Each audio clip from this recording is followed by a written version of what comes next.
Awesome. Okay. Hi everyone, my name is Amanda and I am one of the holistic nutritionists here at Eidon Minerals. Today we're going to be talking to our founder and CEO, Rick Wagner, about the importance of minerals and why we need it. Hi Rick. Hi Amanda, how are you? Good, how are you? I am good. Good. Awesome. This is going to be fun. Yes, so please tell us a little bit about the company Eidon Minerals. First of all, before I start with that, I just want to thank Jimbo's for allowing us this time to explain what we do and how we got here. And I wanted to say hello to the Jimbo's people that I have gotten to know over at Forest Ranch primarily. That's where I shop. But I really, really appreciate that Jimbo's is around because they have the best produce and the best everything on the planet. Yes. Anyway, thank you for having us. I wanted to start out first by saying that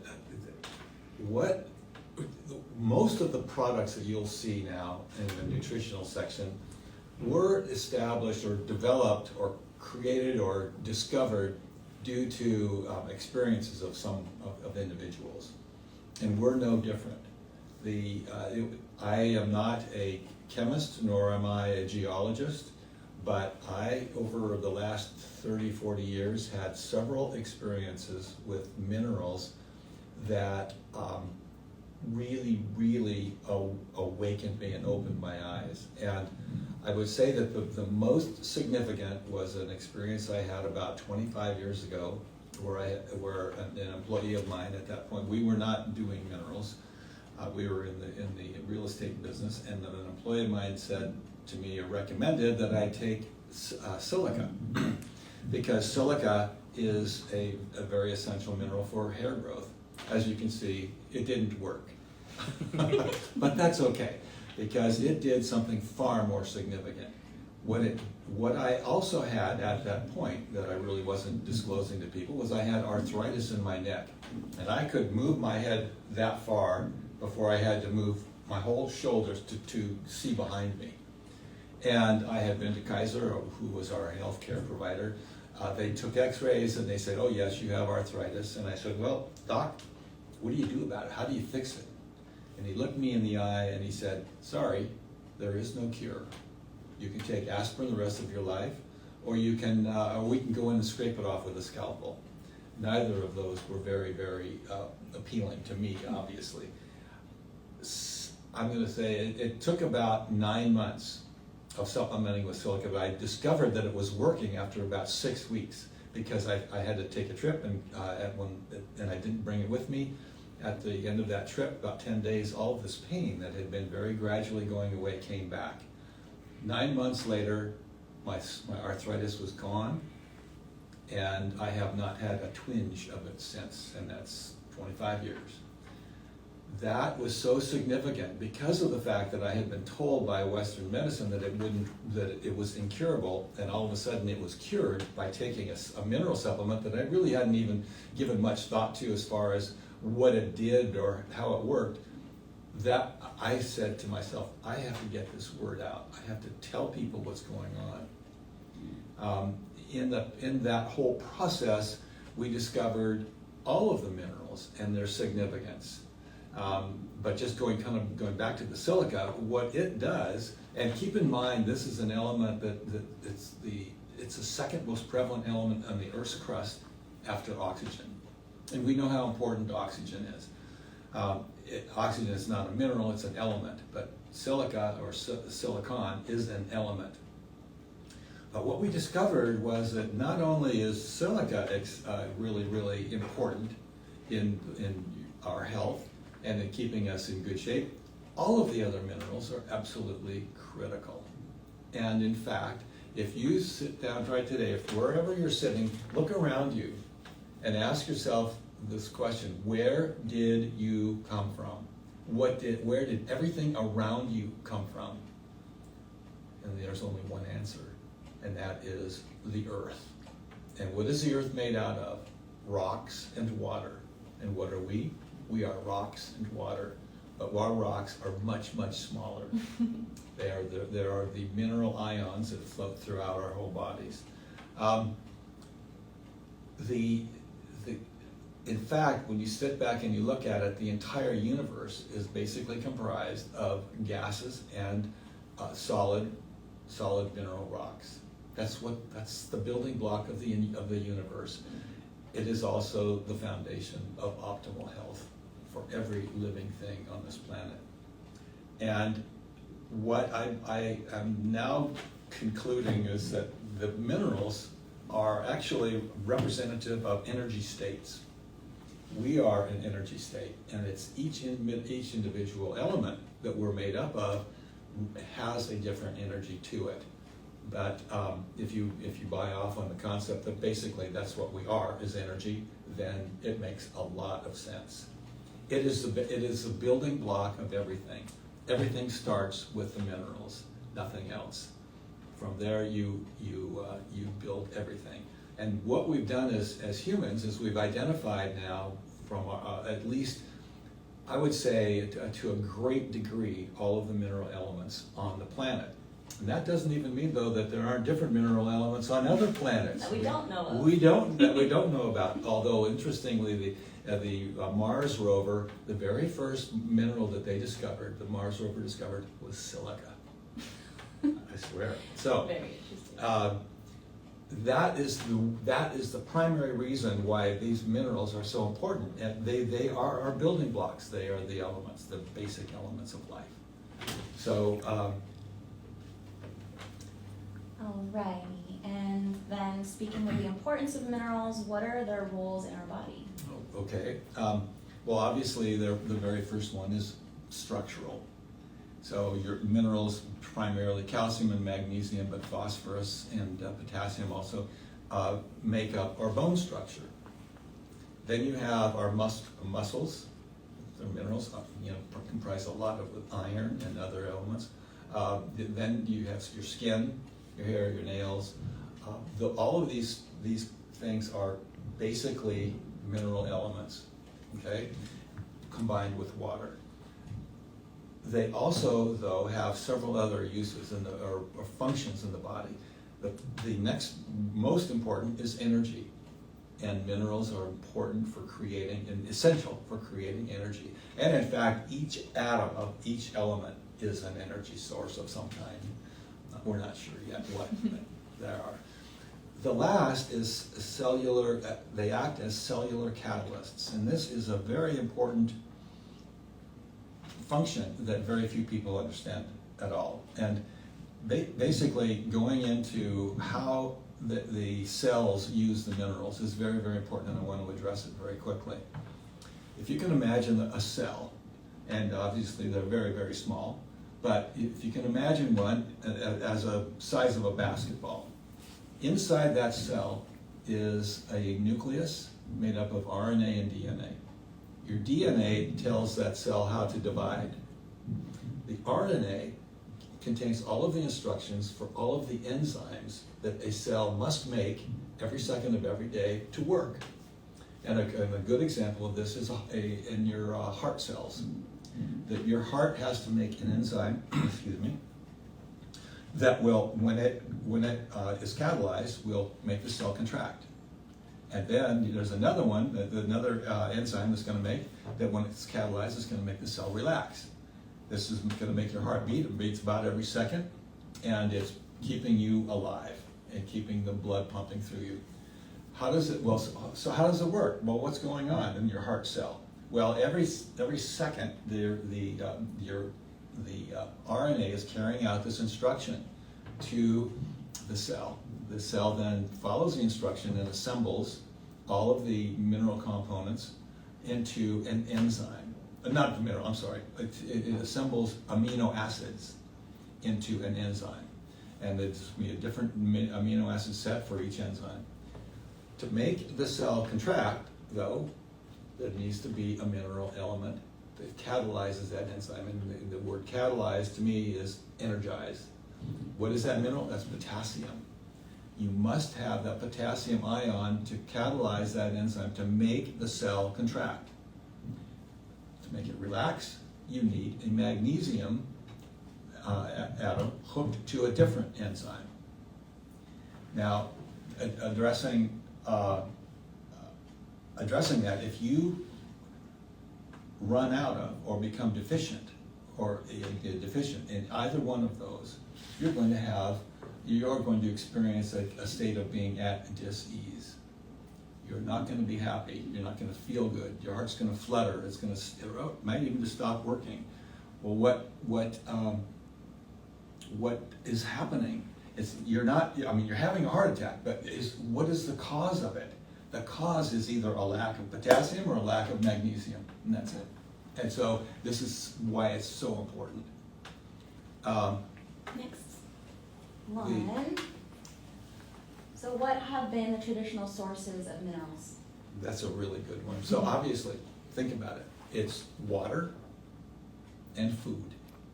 We have never been designed, or never were designed, and never have evolved to eat rocks. Now, man has been able to take the elements and create salts out of them. So the third source is salt water. It's the ocean. And a lot of people believe that we evolved from the ocean. I sort of tend to believe that as well. Our blood is primarily almost a picture, a copy of what is in seawater as far as the mineral content in our blood. Okay, so talking of the minerals, what we want to do is get them in a liquid form. When you eat food, you're juicing the food, converting it into a liquid. When you drink water, hopefully it's water that's been fully mineralized with sea salts. If not, there's a lot of different waters out there, but you want to make sure that they have minerals in them. Yep. Okay. Which leads us to our other question. What have been some of the common obstacles in achieving an appropriate mineral balance? Okay, and just to step back a little bit, with regards to the mineral balance, I believe that all health issues that man has incurred up until since the time he got on 2 feet, is a direct result of a lack of particular minerals. Now, we have taken that to an extreme today. And it's really, really important for people to understand, and I know that Jimbo's really understands this, but so many out there don't. But the farming today is a monoculture approach, has a monoculture approach, which means that they're going to grow the same crop on the same soil year after year after year. Well, it turns out our ancestors, this country was basically founded on our ancestors doing the same thing. And then they couldn't grow their crops after about 7 years, so they moved. And they just kept moving west. I mean, if you go to Mount Vernon, I went to Mount Vernon a number of years ago, and there was a little plaque there over a compost pit, and it was, George Washington has made this statement. Says, I don't understand why all the farmers aren't doing this, are composting and rotating their crops. Mm-hmm. This is George Washington. Well, now today, it's gotten ludicrous as to what's going on in that regard. And so basically you grow the same crop out of the same soil. That crop has been designed and evolved to extract certain mineral elements so that it can thrive and be healthy. And then if nothing eats it, it just goes right back and recycles the minerals into the soil. Mm-hmm. If you pick it up and you pick it and you eat it, then that mineral is gone, and it's not going to go back into the soil. So then what happens is the chemical companies come along and say, oh well, going back, that plant then also, once it's deficient in the minerals that it uses, it cannot defend itself. It becomes susceptible to recycling, natural recycling, which the planet has evolved to do. And that means the insects will start eating it, the fungi will get it, bacteria will get into it, it will not be able to mature and survive because it doesn't have all of its minerals. So what do? Well, we just spray it with pesticides to kill all of those things that are recycling the plant, and then we're eating it thinking that we're getting all these nutrients. Well, we're getting some nutrients, but we're not getting the basic elemental nutrients that we need to survive, which are the minerals. And that's why those foods don't taste. You cannot taste them. They have no taste whatsoever. You can tell a good plant or a good vegetable or fruit by the sweetness and the taste of it. The more intense the sweetness and the taste, the more mineral content is in that food. That's interesting. Yeah. Then we have the aspect of over processing, over cooking, over cooking the food or over processing it. Is stripping out all of the nutrient content of the food, and basically we're ending up with sugars, and that's it, just sugars, and that is what's really creating a problem for us. Then it gets processed into packaged foods. So at Jimbo's, what I do is I always just shop around the outside. Once in a while, I'll go into the nutrient section or the supplement section, but not very often. So bulk buyer. Yeah, you shop around the outside. Anyway, then we get what is happening today with our society is that all we're getting so lazy we can't cook our own food anymore. We just want to buy it, and it's been processed to the point where it's nutrient negative. It really is, and so then you have other issues that create obstacles in being able to absorb the minerals, and one is your just an excessive toxic overload from all the pesticides and herbicides and fungicides. You've got heavy metal toxicity from amalgam fillings is the worst one, but vaccines are another one. And then you've got physical and emotional stress, and the stresses of life today are big. They're different than they were 100 years ago, but they're still here. We still have them. We're still experiencing them. Well, so the main question we get a lot is, what are the daily mineral requirements? Okay, I have a book here. I want to show everyone. I bought this book at the National Academy of Sciences in Washington, D.C., maybe 15 years ago. And it was supposedly it's a dietary reference intakes. I want to make a statement here right now that it's my belief that the science that's been used to establish these reference intakes is sketchy at best. I do not believe, in fact, that they really have any real relationship to what we should be consuming. And I'm going to give you a couple of examples, and then I want to read a section out of this book. But the other thing that I did when I was back there, I wanted to see if there was someone I could talk to. There was no one I could talk to.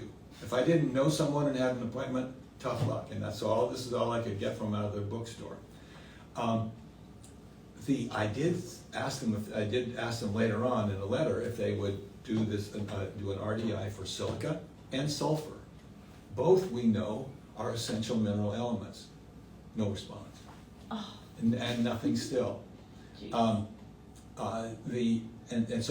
what I want to address is actually two that I think are really inaccurate. Two recommendations, and probably if you look at all of them, they're going to fall in the same category. Calcium. The RDI for calcium. Actually, and here you'll see that they didn't really even establish one. We have an RDI of 1,000 milligrams a day.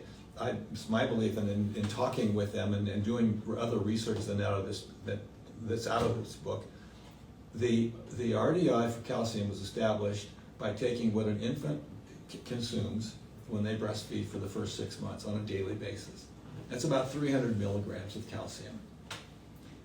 Then if you look at, should they even be taking any more after that? Are there any other mammals on the planet that drink calcium after they're weaned?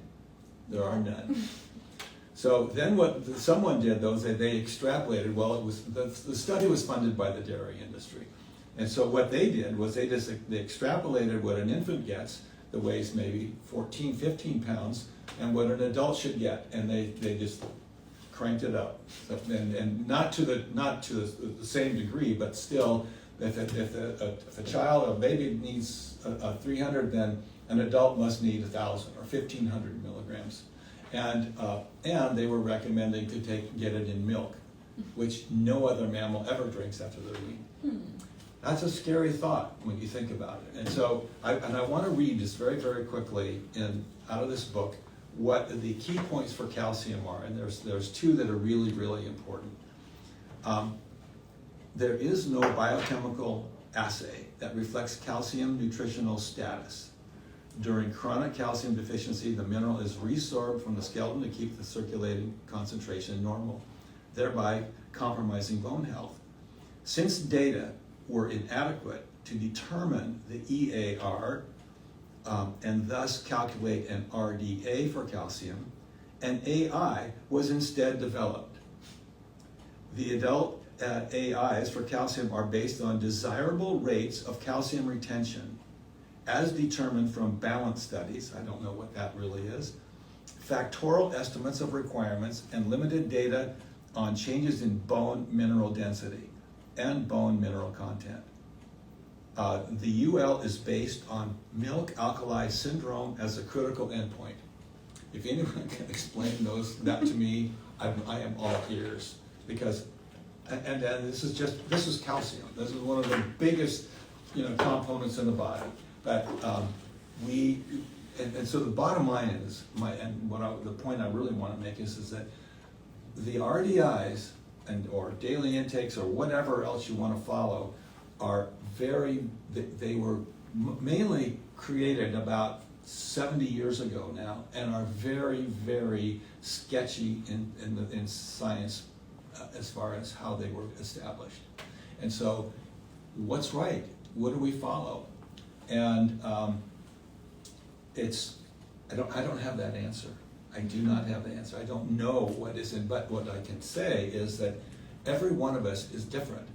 Our diets, our stresses, our age, everything creates a different environment in the body. And so what we as humans need to understand is the roles that the minerals play in the body, and then take a look at them first.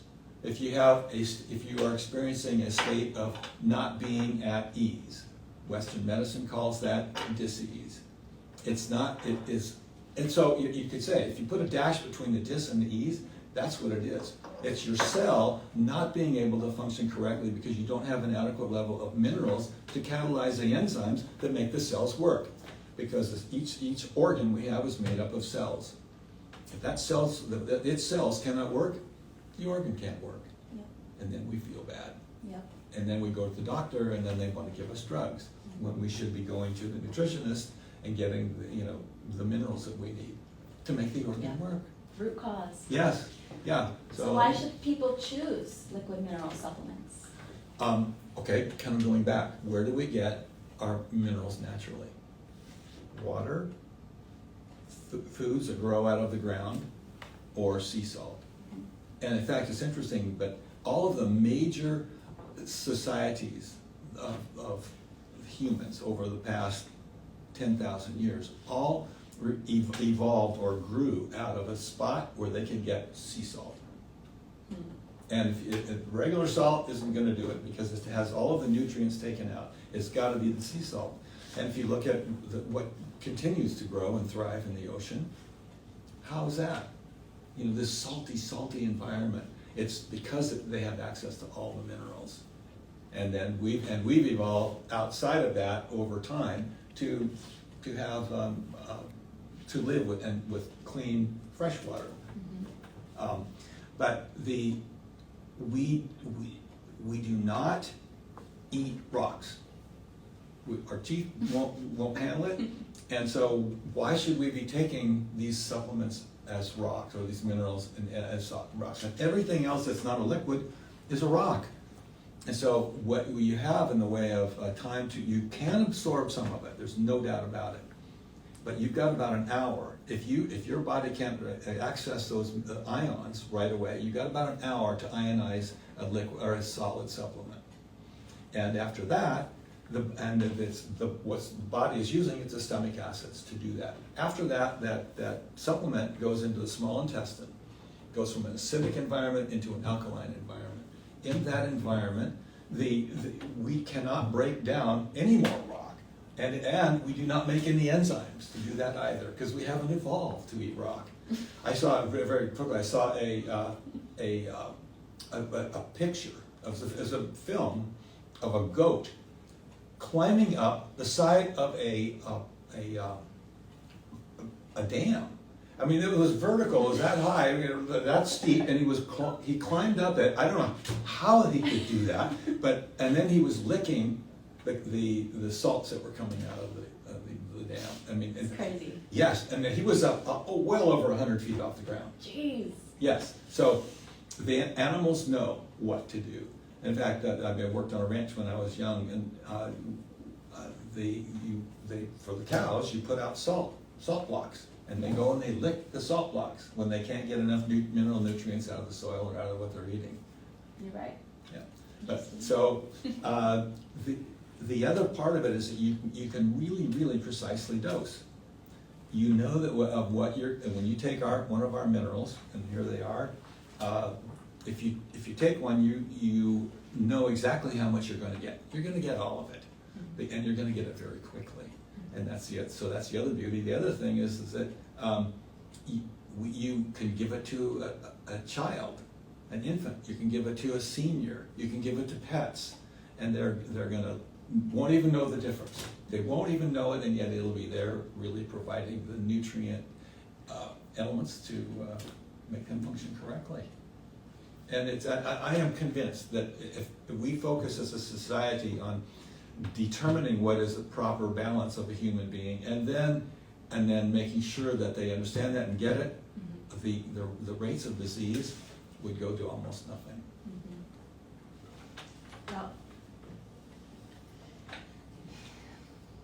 Well, is there any final remarks you'd like to make to kind of close it out?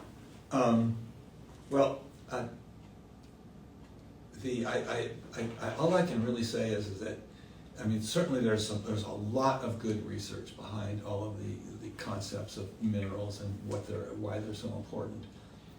All of the things that I've experienced have been, when I've looked back at it, have been mind-boggling, and I've been just really, really lucky that I was able to experience those things, because now I see it. I mean, once you understand what the basics of life and the universe, it all just makes sense. It's not hard anymore. It's not rocket science. It's really, really easy. But there's so much that we still do not know, and so much that we need to study to understand it. But we have the key. The key is the minerals, and the liquids, I think, that we have come up with are just amazing. And I recommend that.